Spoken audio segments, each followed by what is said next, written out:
Mr. Obaji, please, 5 minutes. Much, members of the Commission. It's a huge privilege to be with you today. And it's also a great honor for me to appear with Dr. Kasim Benkufa, Professor Schneider, and Dr. Vishkova. Last year, I wrote one of the most powerful stories published anywhere, an in-depth investigation on the operations of Russian paramilitaries in the Central African Republic following the death of Wagner boss Yevgeny Prigozhin, who, by the way, never said anything good about me. The account revealed how so-called Russian military instructors operating under the command of the Russian Ministry of Defense slaughtered dozens of people to secure access to a gold mine in the north of the CAR, that's short for Central African Republic. Traveling from my home in Nigeria to Central Africa last December wasn't my first. I had spent years highlighting the plight of people maltreated and abused by Russian paramilitaries. And that has not gone unnoticed by the Russians. In 2022, I became a target of the Wagner Group after exposing the wrongdoing of their mercenaries operating across Africa. Contacts told me that my photo had been circulating on chat groups used by locals recruited by Wagner, who have apparently denounced me as an obstacle to fighting extremism in the CAR and claimed that I am an agent of the West who should be arrested or killed. I traveled to regions of the CAR where militias had previously attacked outsiders with slingshots, machetes, and guns. I was held for hours by rebels who initially accused me of attempting to spy on them.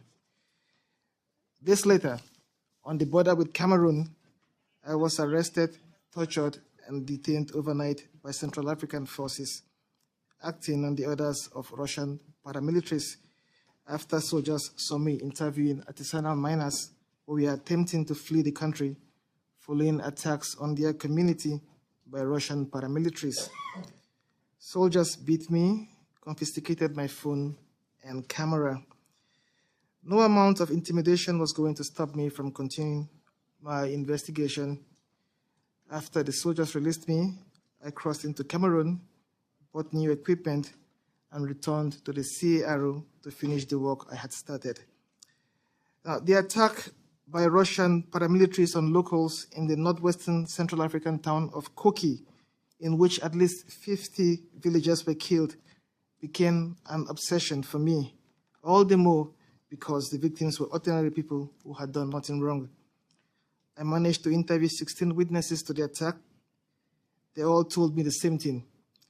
Russian paramilitaries slaughtered their friends, colleagues, family members, and neighbors simply because the Russians wanted to secure access to Koki's gold mine. That wasn't all.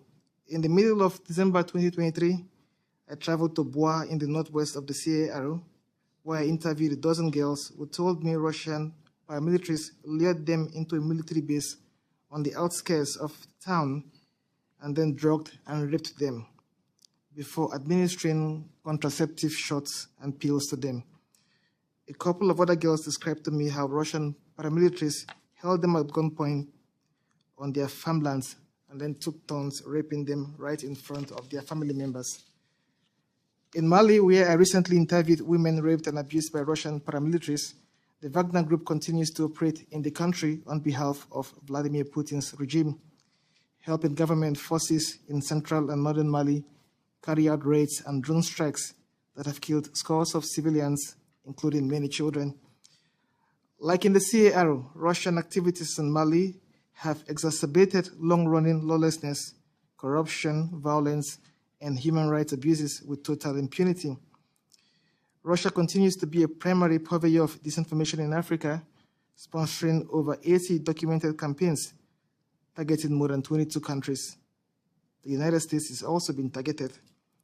I recently found dozens of sponsored articles by pro-Russian media outlets in West and Central Africa, making claims like the largest park in the CAR has been mismanaged by Americans who have deployed rebels from Joseph Kony's Lord Resistance Army in the DRC to the Central African Republic. Finally, Russia has promulgated disinformation to undermine democracy in at least 19 African countries, contributing to the continent's backsliding on this front.